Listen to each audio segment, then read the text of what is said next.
عالم ہے، ایک عالم ہو جاتا ہے آدمی، وہ سب کچھ جانتا ہے، لیکن ظاہر ہے کہ آدمی سب کچھ ہر شخص جان لے ضروری نہیں۔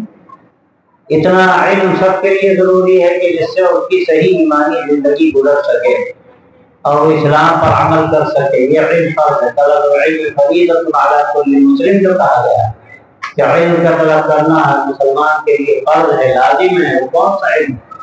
وہ علم ہے کہ جس کے بغیر وہ مسلمان نہ رہ سکے۔